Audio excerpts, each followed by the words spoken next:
High guys, good morning. Welcome back to my channel Manasi's passion. আশা করছি তোমরা সবাই ভালো আছো, সুস্থ আছো। আজকে আমি ঘুম থেকে উঠে পড়েছি প্রায় 6:30 নাগাদ। ঘুমটা ভেঙেই গেছে।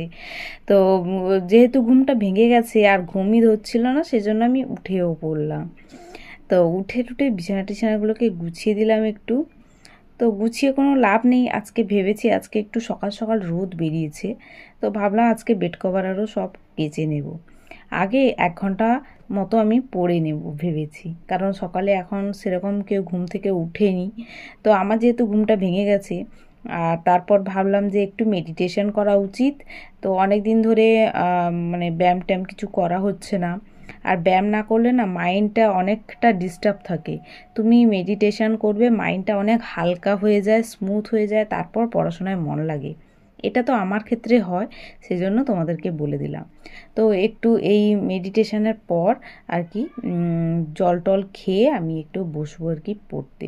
সকালবেলা খালি পেটে কিন্তু প্রতিদিনই আমি জল খাই, এটা তোমাদেরকেও বারবার বলি। তো আজকে সকালবেলা আমি 7টা থেকে বসে গেছি ইংলিশটা পড়তে। তো 7টা থেকে ইংলিশটা আমি ভেবেছি যে 1-1.5 ঘন্টা মতো সকালবেলা ইংলিশটা পড়ে নিই। সারাদিন অনেক দিন ধরে তোমরা দেখতেই পাচ্ছ ইংলিশটা সেরকম একটা পড়া হয় না, বা পড়লেও তোমাদের হয়তো ভিডিওতে সেরকম একটা শেয়ারও করা হয় না। তো সেই জন্য ভাবলাম ইংলিশটা একটু রিভাইজ করি 1 ঘন্টা ধরে। কারণ পরীক্ষা যদি সত্যিই নভেম্বরে হয়, তাহলে কিন্তু খুবই মানে চাপের বিষয় আর কি। এতগুলো জিনিস প্র্যাকটিস করা, এই করা, সিলেবাস এখনও কমপ্লিট হয়নি আর কি। তো কার কার সিলেবাস কমপ্লিট হয়ে গেছে তোমরা কিন্তু কমেন্ট করে জানাবে আমাকে। আমার তো এখনও কমপ্লিট হয়নি। হয়ে গেলেও অনেক কিছু ছোটোখাটো জিনিস আর কি বাকি আছে, যেগুলো মানে ইংলিশেও বাকি আছে কিছুটা। সেগুলো মানে করার চেষ্টা করছি আর কি। অনেক কিছু আর কি পড়েও ভুলে যাচ্ছি, সেগুলো মনে রাখার জন্য সময় দরকার আর কি। তো এইভাবে আমি ইংলিশটা কিছুক্ষণ পড়ার পরে মা বৌদি এরা সবাই উঠে পড়েছে, আমাকে ডাকলো চাটা বসাও। তো আমি গিয়ে একটু চাটা বসিয়ে দিলাম। চা না খেলে তোমরা সবাই জানো সকালবেলা আর কি ফ্রেশ হবে না, মাইন্ডটা ঘুম ঘুম পায়। তো সেই জন্য আর কি মা ডাকলো যখন চলে গেলাম চা বসাতে, চা করে নিলাম। চাটা করার পরে চা খেলাম। চা খেয়ে দিয়ে তারপরে চলে এসেছি আজকে বিছানা টিছানাগুলো তুলে একটু কাচবো। কারণ কি আজকে রোদ বেরিয়েছে, অনেক দিন বৃষ্টির পরে আজকে একটা রোদ বেরিয়েছে। আর আমার বাবা কি করেছে সকালে, যত আর কি তার ইয়ে ছিল আর কি, গাঁথা টাথা বালিশ টালিশ সব রোদে দিয়ে দিয়েছে বাবা একধার থেকে। মানে অফিসে যাওয়ার আগে সব দিয়ে গেছে, দিয়ে বলছে এগুলো কিন্তু বৃষ্টি বৃষ্টি এলে তুলে নিবি। তো এগুলো সব জলে ভিজিয়ে দিয়ে এলাম। দিয়ে এসে ভাবলাম যে একটু মানে নেল পলিশ পরবো। অনেক দিন ধরে নেল পালিশটা পরা হচ্ছে না, কি বাজে লাগছে। সে তো ভাবলাম যে একটু নেল পালিশ পরি। নেল পালিশগুলো তুলে নিলাম। এখানে দেখো বৌদির কতগুলো নেল পালিশ ছিল, তো সেখান থেকে একটা চুজ করে আমি পরছি আর কি। মিকি স্কুলে গেছে, তো হচ্ছে সেই স্কুল থেকে এলে আবার দেখতে পেলে সেও পড়বে বলে কান্নাকাটি করে, ওই জন্য আমি আগে ভাগে পড়ে নিচ্ছি ও আসার আগেই। কারণ ওর সামনে আবার পড়া যায় না, ওর স্কুলে তো খুব বকে, আর বাচ্চা তো ওকে বোঝানো সম্ভব হয় না। আর এই জন্য সে স্কুল থেকে আসার আগে আমি পড়ে নিচ্ছি আর কি। এখানে নেল পালিশটা এই কালারটা মোটামুটি ভালোই লাগছিল আমার আর কি। অনেকগুলোই কালার ছিল, তার ভিতরে আমার এই কালারটা ভালো লাগছিলো। আর নেল পালিশ তো অনেক দিন না পরলে কি হয় বলো তো, শুকিয়ে যায় যেন।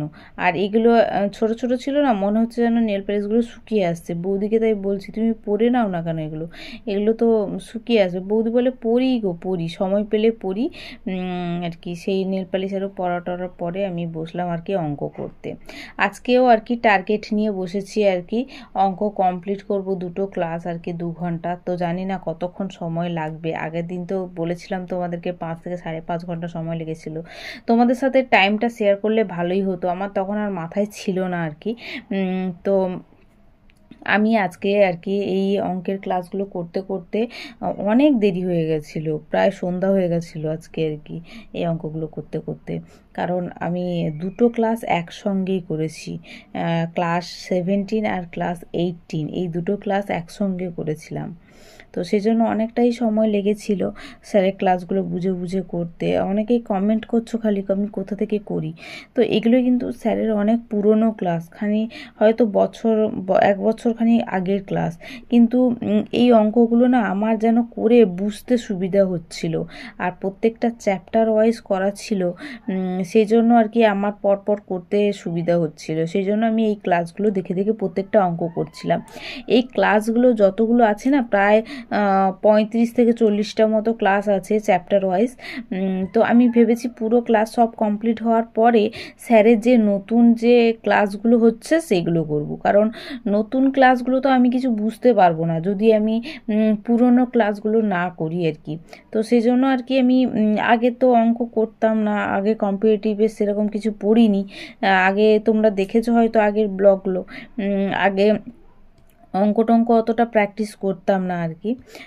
তো দেখলাম যে এসএসসির কোনো নিয়োগের সেরকম কোনো খবর পাচ্ছি না, তো এসএসসি যবে হবে তার থেকে ভালো আমি কম্পিটিটিভের দিকে ম্যাথটা একটু এগিয়ে নিয়ে যাই। তো সেজন্য আমি ম্যাথটা করা শুরু করেছি, আর ম্যাথটা আমার খুব ভালোই লাগে করতে, সেজন্য আমি করি। তো এইভাবে অঙ্কগুলো করছি আর কি বসে বসে। যেহেতু বাবার বাড়িতে আছি সেজন্য আরও অনেকটা টাইম পেয়ে যাই। এখানে সেরকম মানে স্নান করতে একটু দেরি হলেও কোনো অসুবিধা নেই, বা মানে নিজের মতো করে আর কি করতে পারছি, সেই জন্য অনেকটা সময়ও পেয়ে যাই আর কি অঙ্ক করার জন্য। তো সেজন্য এখন যেহেতু এখানে আছি, আমি ভেবেছি যে কদিন আছি আর কি সে কদিন আমি অঙ্কটাকে শেষ করে নিই, পরে বাড়ি গিয়ে আর কি এগুলোকে রিভাইজ করতে পারবো, সুবিধা হবে আর কি আমার। তো যাই হোক, বাবার বাড়িতেও অনেক দিন চলে এলাম, মানে প্রায় ধরো এখন 20 দিন মতো হতে যায়, তা কদিন পরে হয়তো শ্বশুরবাড়ি চলেও যাব।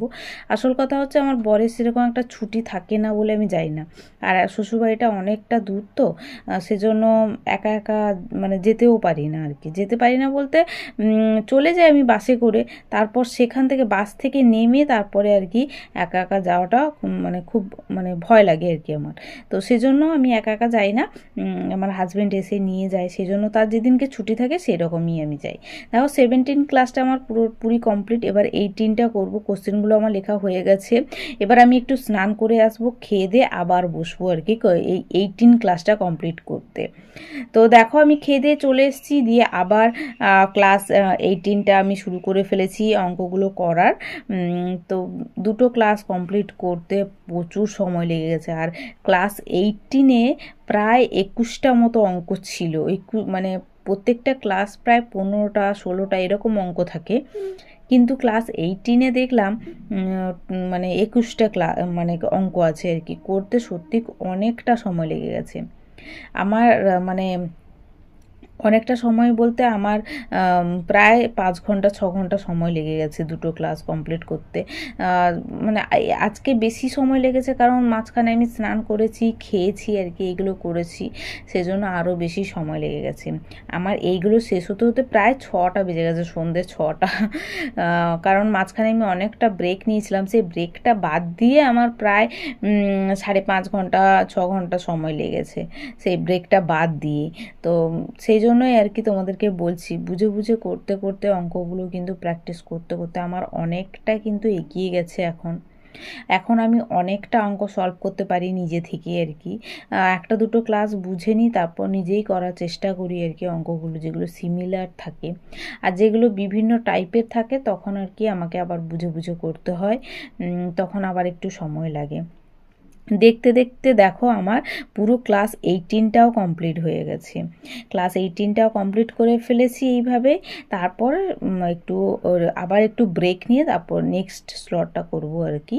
তো যাই হোক, এইভাবেই চলছে আর কি সমস্ত জীবনে আর কি, সব পরীক্ষায় দিতে হয় জীবনে, মেয়েদের জীবন আরও বিশেষ করে। আর সন্ধ্যাবেলা দেখো আমার দাদা পিৎজা নিয়ে এসছে পিৎজা হাট থেকে, 2টো পিৎজা নিয়ে এসছে আর কি, বড় বড়। তো আমরা সেটা এনজয় করছি সবাই মিলে, কেটে টেটে খাচ্ছি। আর এদিকে ওরা মানে আমার দাদা আর মিকি দুজন মিলে খাচ্ছে, আর এদিকে আমি আর বৌদি আর কি, মা ছোটদা সবাই মিলেই খেয়েছি আর কি। তো আমি তোমাদের সাথে একটা শেয়ার করে দিচ্ছি, দেখো কি দারুণ ছিল এগুলো না, মাটনের বল ছিল, দারুণ টেস্ট ছিল। আর এর উপরে সেই চিলি ফ্লেক্স, তারপর আরও কি কি সব দেয়া ছিল, তো সেগুলো দিয়ে খেতে না দারুণ লাগছিল। তোমাদের যদি ইচ্ছা করে খেতে তোমরা কিন্তু অবশ্যই পিৎজা খেয়ে নিও। তো পিৎজাটা দারুণ টেস্ট ছিল, মানে হয়তো পিৎজা হাটের এই প্রথমবার আমি পিৎজা খেলাম। ডমিনোস পিৎজা খেয়েছি কিন্তু সেগুলোও ভালো লেগেছে আমার। পিৎজা হাটের পিৎজাটা দারুণ করেছিল, দারুণ। আর এর উপরে ওই চিলি ফ্লেক্সটা দিতে না আরও অসাধারণ টেস্ট হয়ে গেছিলো। এসব খেয়ে দিয়ে ভাবলাম একটু ব্যায়াম করে নিই, তো এই জন্য স্কিপিং করছিলাম, তোমাদের সাথে ছোট্ট একটা ভিডিও শেয়ার করে দিলাম। আরও অনেক কিছুই করি, সেগুলো শেয়ার করি না আর কি। তো ব্যায়াম ট্যায়াম করার পরে আমি চলে এসেছি বিছানাটাকে আবার মানে বেড কভারগুলো যেহেতু কেচেছিলাম শুকিয়ে গেছিলো, সেগুলোকে পাতানো হয়নি, তো পাতি। আর এই গদির ভিতরে ঢুকাতে না এত কষ্ট লাগে, তোমাদেরকে কি বলবো। জানি না কার কার এই কাজটা করতে সব থেকে বেশি কষ্টের মনে হয়, তারা একটু কমেন্ট করে জানিও। কারণ এই গদির ভিতরে তোমাকে মশারি ঢুকাতে হবে, বেড কভারও ঢুকাতে হবে, পাতলা একটা গাঁথা দেয়া আছে সেটাকেও ঢুকাতে হবে। মানে এই কাজটা যেন আমার সবথেকে কঠিন মনে হয়। কখন সেরে ফেলবো সেটাই ভাবি, যে এই কাজটা যদি আমি সেরে ফেলতে পারি আমার অনেকটা চাপ মুক্ত এইরকম মনে হয়। তো সেই জন্য আমি একদম নিয়ে চলে এসেছি। প্রথমে ভাবলাম মশারিটাকে খুলে দেবো, তারপর ভাবলাম যে না না, মশারিটাকেও তো ঢোকাতে হবে আমাকে ইয়ের ভিতরে। তো কলকাতায় তো জানো কতই মশা আর কি। তো এখানে এলে আমি মশারি ছাড়া ঘুমাতে পারি না, কিন্তু আমার শ্বশুরবাড়িতে কিন্তু মশারি টাঙায় না, সেখানে খুব কমই মশা সেরকম নেই। গুড নাইট জ্বালিয়ে রাখলে না আর মশা সেরকম কামড়ায় না। কিন্তু কলকাতার মশা গুড নাইট কি, তুমি ধূপ জ্বালিয়ে রাখলেও সেই মশা থাকে। তো এখানকার প্রচুর বিষাক্ত মশা আর কি। তো সেই জন্য আর কি আমার মা কখনোই মশারি ছাড়া ঘুমাতে দেবে না। তো সেই জন্য আমি আগে আগে আর কি সব এগুলো করে নিচ্ছি, মশারি টশারিগুলোকে একটু ভালো করে সেট করে নিলাম আর কি বিছানাটা। তো এই সব করতে করতে আর কি রাতও হয়ে গেল, প্রায় 8টা মতো বাজতে যায়। কারণ এই পিৎজা টিজ্জা খেয়ে সবার সাথে গল্প টল্প করে, আর এখন যেহেতু বাবার বাড়িতে আছি না, বিন্দাস যে আমি 8টার সময় পড়তে বসছি, রান্না করতে হবে 9টার সময়, সেরকম কোনো চাপই নেই। মানে আমি 8টার সময় পড়তে বসলেও আমি 10টা 11টা 12টা অবধি টানা পড়ে নিতে পারবো। জানি যে আমার মা আছে, বৌদি আছে, আমার কোনো চাপ নেই। যখন কিছু দরকার হয় তখন আমি সেটা করে দিই। তো সেই জন্য আর কি আমার বিন্দাসে পড়াশোনাটা এখানে ভালোই হয়। তো সেই জন্য আমি সব বইপত্র আর কি গুছিয়ে নিয়ে এসেছিলাম। আমি জানি বাবার বাড়িতে যাওয়া মানে আমার অনেক দিন আর কি থাকতে হয় সেখানে। তো সেই জন্য আমি বইটই সব গুছিয়ে টুছিয়ে নিয়ে এসেছি, একদম রিল্যাক্স মুডে এখন আমি পড়ছি আর কি। আমি প্রায় রাত 11:30 12টা পর্যন্ত পড়ে নিই, কারণ আমার বাড়িতে সত্যিই ডিনার করতে অনেক রাত হয়ে যায়। সবাই বাড়ি ফিরবে, বাবা অফিস থেকে আসবে, দাদা মাঝখানে এসছিল কিন্তু তার আবার কি কাজ ছিল চলে গেছিলো, তারও আসতে অনেকটা রাত হয়। তো সবাই মিলে আমরা না ডিনারটা একসঙ্গে সবাই মিলে করি, কারণ ধরো লাঞ্চটা কেউ বাড়িতে থাকে না, সবাই বেরিয়ে যায়, সেজন্য লাঞ্চটা আমরা একসঙ্গে করতে পারি না। আর ডিনারটার সময় সবাই যাতে একসঙ্গে থাকে, একটু গল্প গুজব হবে, সেই জন্য আমরা ডিনারটা একটু রাত করে করি। ডিনার টিনার করে এসে ভাবলাম যে একটু জামা কাপড়গুলোকে গুছিয়ে নেওয়া যাক, কারণ আজকে সমস্ত কিছু কাছাকাছি হয়েছিল। অনেক দিন বৃষ্টির জন্য কাছাকাছি হয়নি, তো আজকে অনেক কিছু কাছাকাছি হয়েছিল, বৌদির জামা, আমার জামা, অনেক কিছু কাছাকাছি হয়েছিল। তো সেই জন্য ভাবলাম যে যেগুলো আলমারিতে তুলতে হবে সেগুলো তুলে রেখে দিই, আর যেগুলো হচ্ছে বাইরে থাকবে সেগুলো আলনাতে ভাঁজ করে রাখবো। তো সেই ভেবে আর কি জামা কাপড়গুলো গুছিয়ে নিলাম। তো এইভাবেই আর কি চলছে, সারা দিনটা তোমাদের সাথে শেয়ার করলাম। তোমাদের যদি ভালো লাগে তোমরা কিন্তু অবশ্যই লাইক করে দিও, সাবস্ক্রাইব করো, বন্ধুদেরকে শেয়ার করে দিও। তোমাদের যে আমার ভিডিও ভালো লাগছে সেটাই আমার খুব ভালো লাগছে আর কি তোমাদের থেকে। তো নিজেকে তো এগিয়ে যাওয়ার জন্য পড়াশোনাটা করতে হবে, যে যাই কাজ করো না কেন তার উপরে বেশি জোর দাও, কাজের উপরে আর কি। যত বেশি নিজেকে ইমপ্রুভ করতে পারবে তত কিন্তু তুমি স্ট্রং হতে পারবে আর কি। নিজেকে উইক ভেবো না, নিজেকে উইক ভাবলে কিন্তু সবাই আরও লাথি মারবে। কথায় আছে না যে হচ্ছে হাতি কাদায় পড়লে পিঁপড়েরাও লাথি মারে, এরকম একটা কথা আছে। তুমি যদি দুর্বল হয়ে যাও না, তোমাকে চারপাশ থেকে মানুষ আরও বেশি লাথি মারার সুযোগ পাবে। সেই সুযোগটা মানুষকে কেন দেবে, আমার হচ্ছে এই কথা। তো নিজেকে আরো বেশি স্ট্রং করো মেন্টালি, মানে সবকিছু দিক দিয়ে আর কি। যত বেশি এগোতে পারবে ততই ভালো। যে যেই কাজ করো না কেন, আমি কোনো কাজই ছোট বলে মনে করি না, সব কাজই আর কি সমান। তো সেজন্য আমি তোমাদেরকে এইভাবেই আর কি বলতে চাই যে আরো বেশি এগিয়ে যাও, আরো বেশি আর কি কাজ করো। টাটা বাই বাই, আজকের মতো এখানেই শেষ করছি। Stay tune for next blog.